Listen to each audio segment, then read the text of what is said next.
Hello and welcome to the next edition of Tuesday Talks. And on this edition, I speak to Poppy Treadaway, someone that I spoke to for quite a long time now. We first got in contact with each other 2 years ago when I was an undergraduate student at UCFB looking to kind of make my breakthrough in the sports media industry. And Poppy gave me some really good advice and we stayed in touch ever since. And she was one of the first people I asked to be on this channel because I really appreciate her advice. And I imagine you guys at home watching will also be able to take on something from her experiences and translate that into what you do. So here's my chat with Poppy. I really hope you guys enjoy it. Sorry, Poppy, to start off with, this summer you had a pretty hectic summer working at BBC Sport, a big summer of sport, wasn't it? In other events, you had the Olympics, Wimbledon, the Euros. So working on all of that stuff, how did you find it?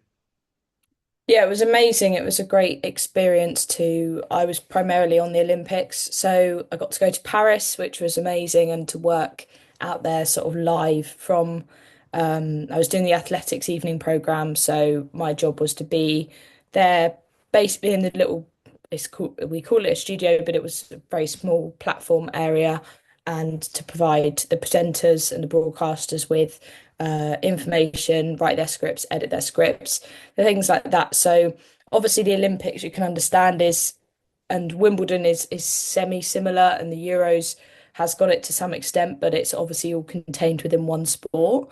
The Olympics is a bit of a beast on its own because when you're in that evening session, you've got to have that awareness of, so and so might win gold in fencing or, things that there may be a particularly sort of dry moment on the athletics. So to have things ready where you could say, right, we could go here, we could go there.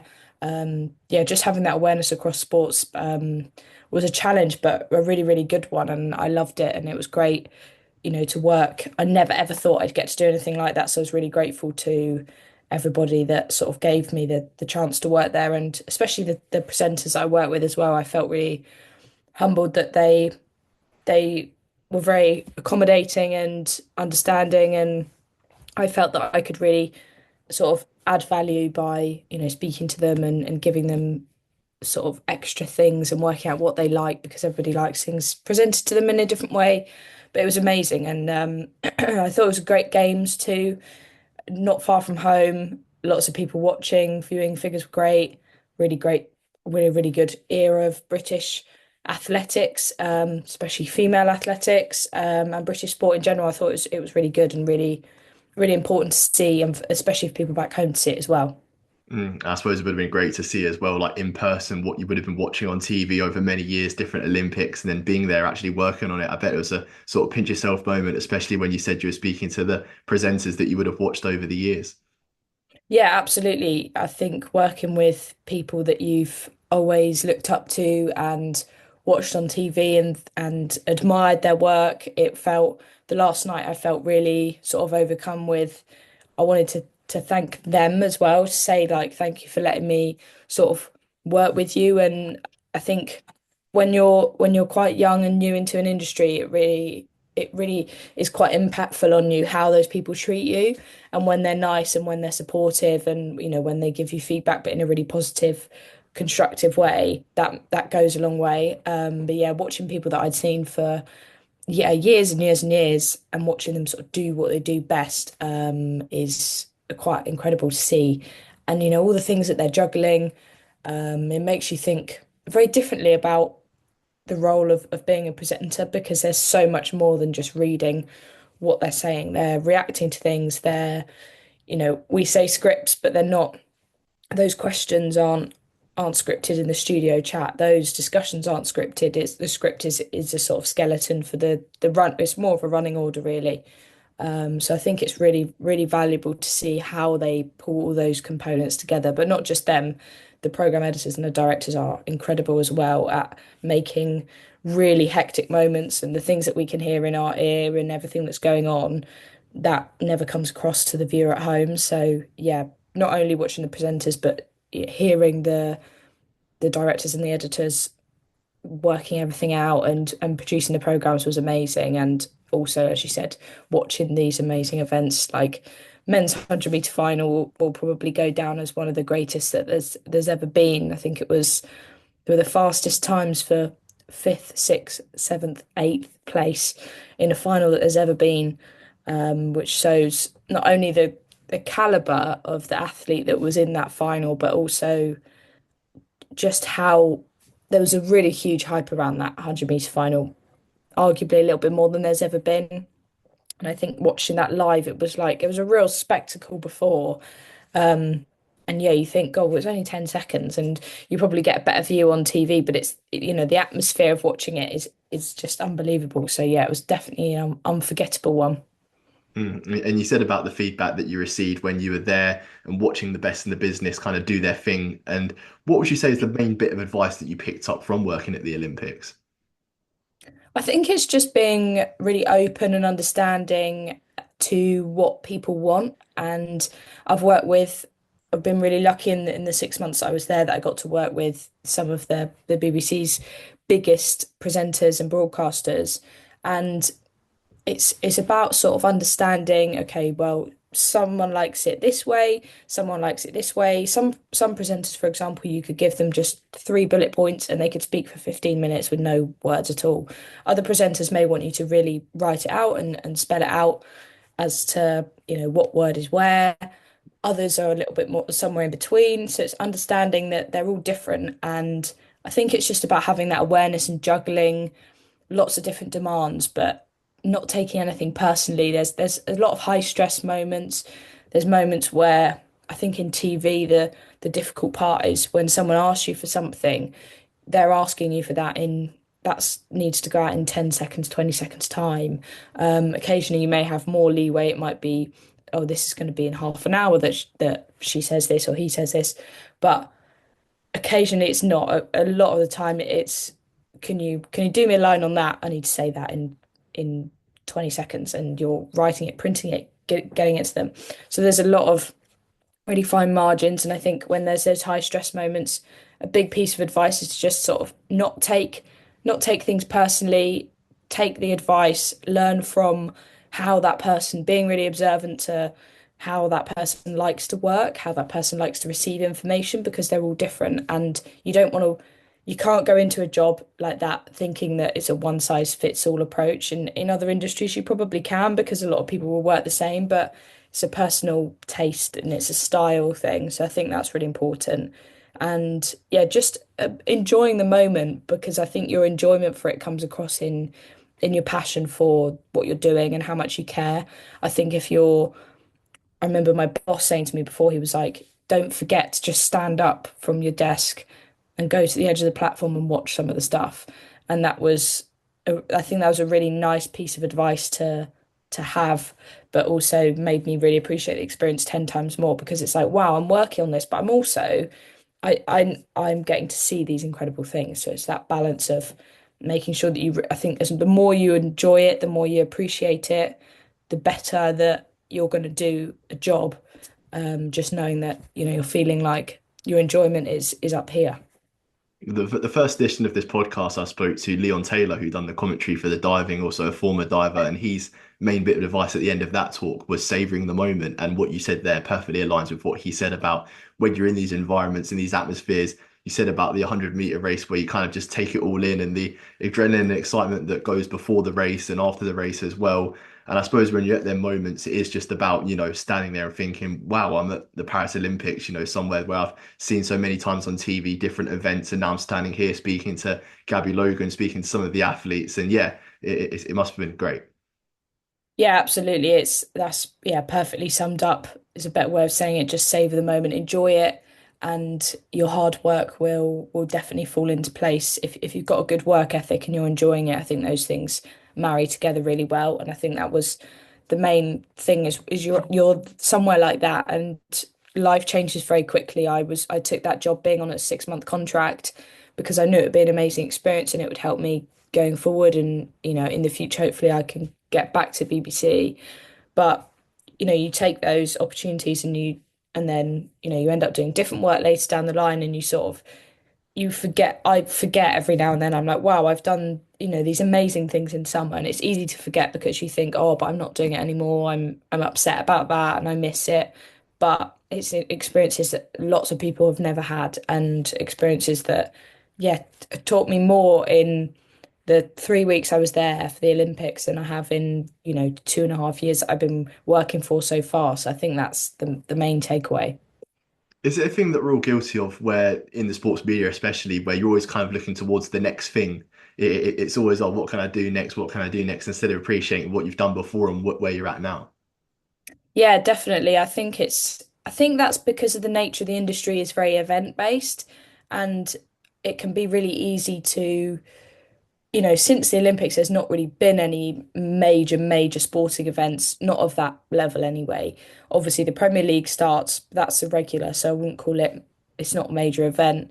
Um, Wimbledon and the Euros are in the same kind of ilk, I guess, with the grandeur of them, but nothing since. It's very easy to be thinking. I remember it coming home from the Olympics and thinking, actually, I need to try and get some work so I can go to the Women's Euros next year. And then after that, it will be the Commonwealth Games. I need to do something so I can go to that. And you're very much correct because it is that industry where you're thinking, okay, well, do this and then this and then this. And I think it's not even just sports media, but it definitely lends to that quite well because of the nature of the big event period and the summer of sport it was. So then you come down naturally on a little bit of a low from that.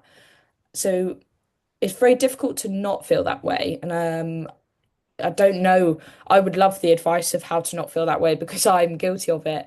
But I think it's definitely something that's can be a bigger problem in people's lives in general, where you feel like, oh God, I was loving it then, and I'll be really happy when I'm doing that, or if I get to do that. And it's you have those big in between periods where you think, well, it doesn't mean you're unhappy, it just means you're doing slightly different things and you're gaining different skills. And I think that's the most difficult thing about journalism now is working out what sort of a journalist you want to be and how to get there. And it's great to hear like the likes of yourself speak about, the experiences that you've had where you're kind of second guessing what you're doing, especially because, the nature, as you said, of sports media and the fact that you're someone that's done so much in your career already, and yet you still kind of have those thoughts. So I think that may even be kind of reassuring to some people listening that are working their way up to know that even people that have done what you've done are experiencing those emotions where you're kind of unsure of what you want to do. Yeah, I think it's important for people to talk about it, but it's I never want to come across like I saw some friends at the weekend who I hadn't seen for a very, very long time, and they've obviously watched everything, and this is the whole social media paradigm that we're in because they'd watched everything on social media and they're like, oh my God, it's amazing. And it's at a point where I'm now like I'm I'm upset that I'm not still doing it, and it's a difficult transition out of having a contract job that was such a busy one and such a huge task and moment in my career. So I think that they've caught me on the end of that and it was sort of a moment where they were kind of saying, but this is incredible what you've done. And they're looking at it, for what it is and saying, but you've done things that most people have never done. And I was sort of stood there like, yeah, no, that they are right. Like, I don't know why I shouldn't. It was a bit of a wake up call, I guess, to think, actually, no, you need to just appreciate it. And, you could have a whole year of just appreciating it. You could have 10 years of just appreciating it. Not that that's what I plan to do, but it's those experiences which are really, really valuable. And it's taking the skills from them and thinking, right, well, how do I apply these to other areas? How can I best perform?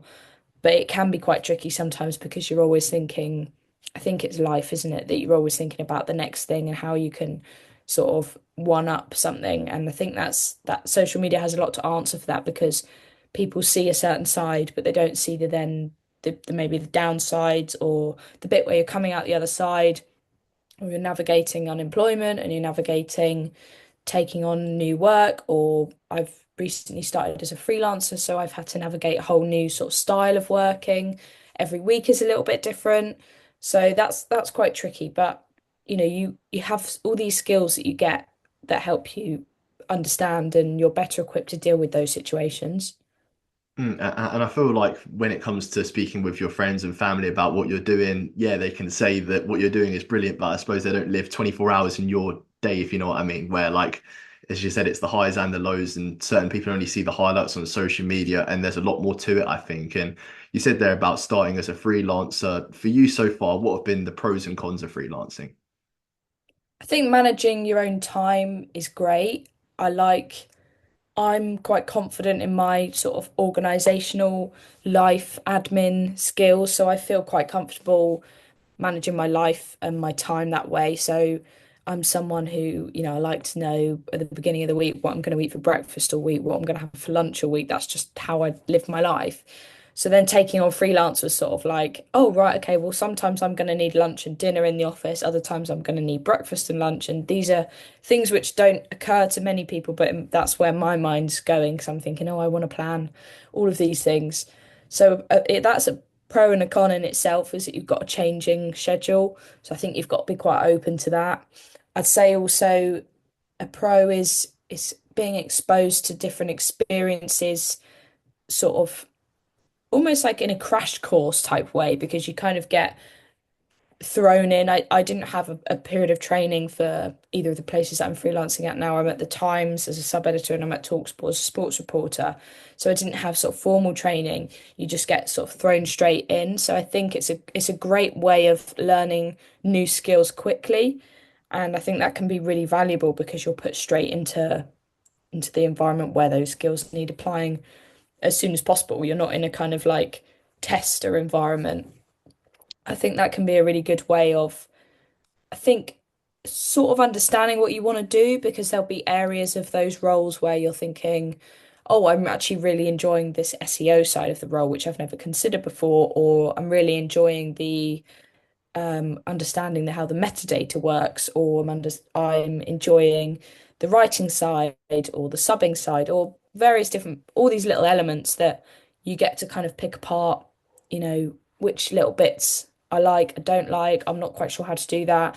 I'm not sure how this works. The Times obviously has a really big print presence, which has for them changed massively in the last year. So I think being somewhere where the Talksport is like website and radio, and the Times is print and digital.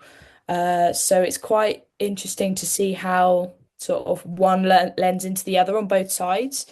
A con I would say is the irregularity of your income, the hours. You don't know when you sort of say your availability, you don't know what you're going to get. So there's a little bit of uncertainty, and I think I'm someone personally who struggles with uncertainty a lot, but it's probably a good lesson to have to work in this environment because journalism has a really big freelance presence in the industry, and it's somewhere where freelance, I'd say you probably meet half of journalists nowadays who are freelancing in some capacity, whether full time or, they have a part-time role and then freelance part-time somewhere else. But I'd say it's really, really common. So it's something I'm pleased that I'm doing to understand how it works and if it's something that I want to pursue. And I'm probably still making my mind up on freelancing and whether it's something that I can see myself doing long term, or whether I'd rather get myself a full-time job at one of the places that I'm at right now to kind of, yeah, have a bit more stability, I'd say. But it is just journalism. There is so much unpredictability, isn't there, in the sports media, whether it be, what lane of work you go down, what type of interest you take up when you're at a job. So would you say to journalists kind of just to try your best to enjoy the journey, because you can never fully predict and foresee what's going to happen to you and what twist and turn it's going to take? Yeah, enjoying it is definitely, it's like what we were saying about the Olympics. It's a huge part of your career, and everybody I talk to, those that are enjoying their job, there's that saying, if you love what you do, you never work a day in your life. And it's definitely that. So if you're enjoying something and you're learning a lot, then you're definitely in the sort of best position possible. But I think it's really important to make those allowances. This is not saying, stick with a job that you don't enjoy, or, if you don't enjoy it, that's normal and that's fine, because you should always seek to be enjoying your job. But I think there's definitely times when you can feel a little bit like, okay, I'm not enjoying a few aspects of this, but I'm enjoying these few aspects of it. And then there's that balance where you think, actually, this is going to really help me learn this, this, and this. Because in all jobs, there's always something that you think, oh, I don't really like doing that bit. There's a bit of admin that you have to do that you think, oh, that's not so fun. But it's part of that gets sort of eclipsed really by all of the really fun stuff, getting to interview people, going to cool events, going to football matches, reporting on them live, writing a piece that you feel really happy with, all of those things that will outweigh, oh, I have to fill in that form regularly that's boring or whatever it might be. So I think, yeah, enjoyment, definitely enjoy the journey, but also when you're young, you've got that chance to, and I'm still in that position myself where it's journalism can go, it means so many things now. When I was growing up at school, I've always known I wanted to be a journalist, but what a journalist was then is so different to what a journalist is now. And the word journalist means a million different things. It's like an umbrella term these days. And years ago, it wasn't. It was, if someone said they were a journalist, it was like, oh, you stand with a microphone on the TV and report, or you sit at a computer and write articles. It was those two. Whereas now there is those two, but that's probably more of a correspondent or a reporter or a writer. And then now there's SEO journalists, there's video journalists, there's multi-platform journalists, there's yeah, social media is has got a whole side to journalism that has never existed before. And people that work as a Snapchat journalist or a TikTok journalist, or there are someone who will create reels, and that's more of a content creation role, but they are making reels to report on the news for different outlets. And, TikTok, for example, is something that's only really blown up in the last 5 years. Reels have come about as a result of that to rival it. Twitter has sort of been the one that's longest standing, I guess, in terms of journalism and what it's been useful for. But it's really tricky as a journalist now to know, okay, but what sort of journalist are you? What do you want to be? Because there's just so many different options. And subbing is a part of journalism, as I'm doing right now. Radio journalism, TV journalism, and within TV, there's as a presenter, you're a journalist. As a producer, you're a journalist. As a researcher, you're a journalist. Senior journalist. There's all of these things where when you list them, you're like, wow, well, yeah, where do I want to be? And it's okay, actually. I think in the last few weeks only have I started to think, actually, it's fine that I don't know what I want to be. I can definitely rule some out, but that still leaves a hell of a lot to work out. Actually, which one do I really want? Exactly, and there's so many different terms now for journalists, isn't there? But also, is it a thing about finding your own topic as well, and the thing that you're passionate about writing on or researching on? Yeah, a topic is hugely important, especially in sport, because to say you're a sports journalist, the natural question after that is, well, what sport? Because it's not as useful to people anymore to have someone who's sort of jack of all trades type journalist. You want somebody who's, you know, for example, if someone knows that they need someone to talk about Birmingham City, they'll think, right, perfect, I know somebody, I've got someone in mind. And having something that's doesn't have to be club specific, but everybody has a club that they support mostly, but it may be sport specific, or F1, for example, has grown massively in the last few years. So the need for journalists and reporters to go along to Grand Prix and to report on that has grown a lot. Women's football, for example, there's a lot of places where their women's football team has just been a subsection of the football, and therefore it's been a sort of male dominated team that have then had to write about women's football because it's growing, but their interests, if they're male or female, either way, their interests have potentially not necessarily aligned completely with women's football. So I think now we're starting to see a little bit of the growth in sub areas where there's a women's football team that's dedicated to that, and those people have gone into women's football because they love it. And I've been in that position. I got into men's football because I liked women's football. Whereas for most people, it's the other way around because men's football has been far more accessible and far more easy to like and watch and be into than it has for women's football. So I think now it's about, if you can have that niche area, then absolutely do. And sometimes again, it's trying things out and it's learning things. I've had to write stories over the years about people and sports where I haven't known that much about the sport, but I've had to, in that process of writing it, I've had to go and understand a little bit about, for example, golf is an area that I don't know a lot about. It doesn't mean I'm going to end up being a golf journalist, but it means I have to be, there's a little bit of adaptability. So I'd say it's about having a specialism, but not caging yourself off to say, oh, well, I wouldn't write about that because that will isolate you as a journalist. So I think it's about having that balance between, oh, well, I love this, but I'm happy to take anything. I'm happy to learn. I'm happy to go and find out more about this if that's what's needed. But it definitely helps because people want to call upon someone who's got a real interest in a certain area. So if someone knows that there's a cricket correspondent who knows loads about England's test matches coming up, brilliant. They're the go-to person to talk to. And you say there about women's football as well. And I remember speaking to you at the start of the year and saying about some of the stories that you pursued in that category. And I suppose the people that you spoke to since, the Lionesses, whether it be, when you're working at Match of the Day magazine and since. So in terms of women's football, and you said your goal is going to the Women's Euros next year, how have you seen it grow since you started out as a sports journalist compared to now, where, as you said, there's a lot more people working on it and passionate about women's football over men's football? I've seen massive differences in, I think, yeah, the reporting of it. There does seem to be a lot more, um, there's sort of roles now which exist, which I would say even 2 years ago, when the Lionesses won the Euros, it didn't feel like that was a real catalyst moment. But now I think you'll notice at a lot of big newspapers, there'll be a head of women's football and then there'll be a women's football reporter. Whereas a year, 2 years ago, that wasn't really a thing. Um, and I find it quite unbelievable, really, because, imagine if someone said, oh, we don't have a Premier League reporter here.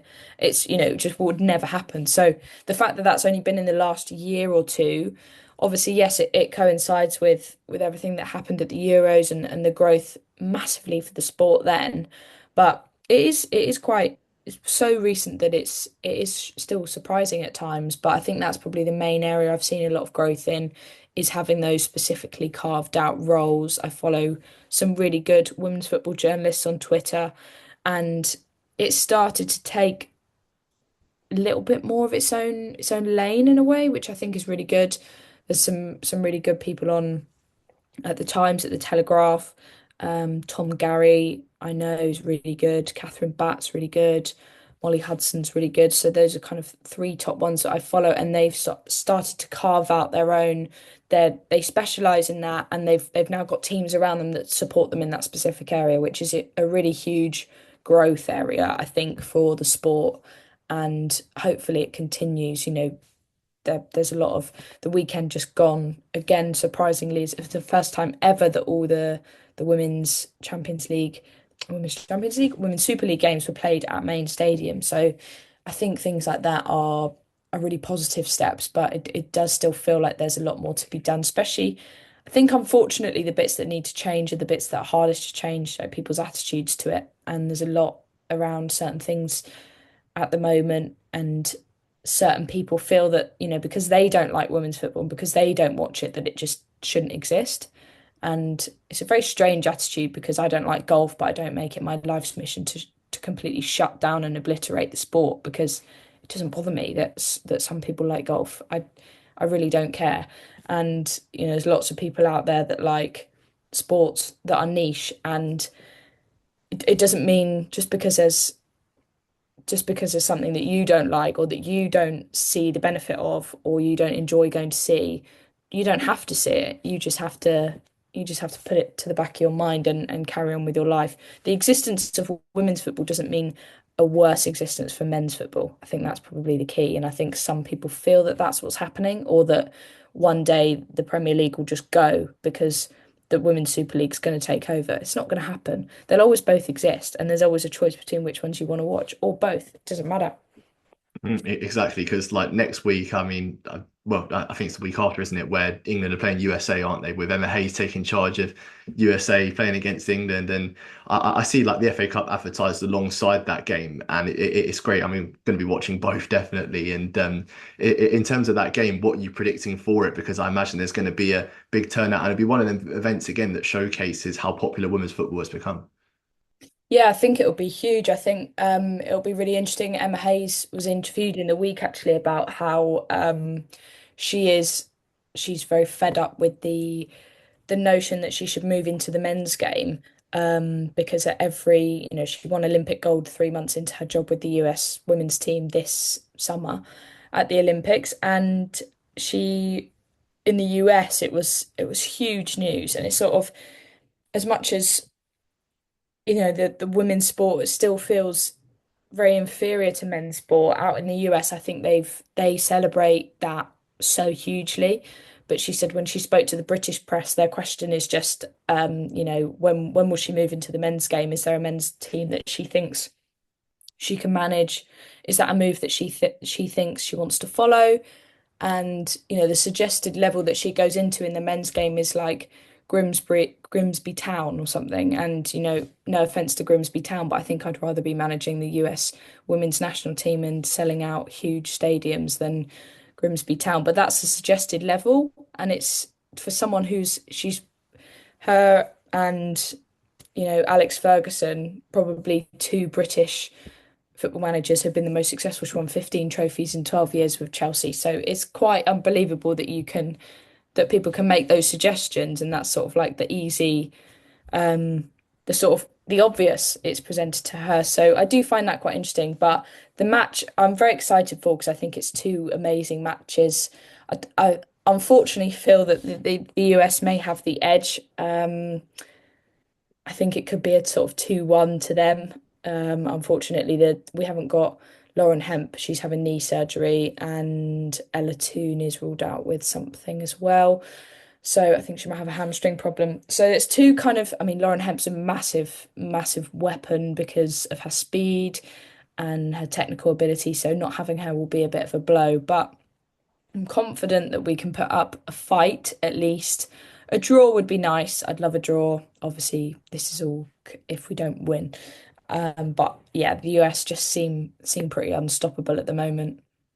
Yeah, you're right in saying that. Thanks so much for your time, Poppy. I'm aware that on this call I've got about a minute left. So if you mind just giving one final bit of advice for the people that are listening that want to get into sports media or are currently trying to work towards their goals, what advice would you give them?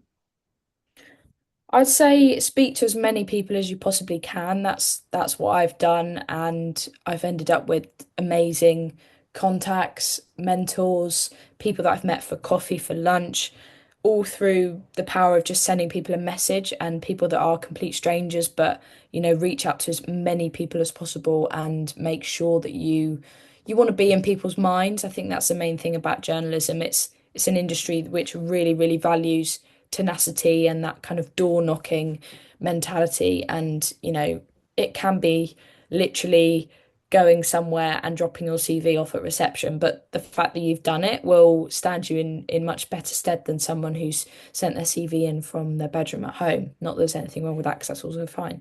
But I would say, yeah, just knock on doors, both sort of literally and metaphorically, in terms of getting in people's minds as much as possible. Everybody you speak to will give you something different and will be able to help you in a different way. And don't be afraid of asking people for help, for their advice, because people will love to tell you, because they know what the industry is like, especially if someone can help you, narrow down an area of your speciality or your niche or whatever it might be. If someone can help you say, have you thought about this? Or you also never know who people know. So I think tap into that as much as possible, speak to as many people as possible, and then ultimately just have a good time and enjoy the journey. And that was my chat there with Poppy Treadaway, someone that I find to be really insightful, and I hope you guys do at home too. Feel free to like, share, comment on this video, and thank you so much for the support that I've been getting on the channel recently. It really means a lot to me, and stick around for the next one.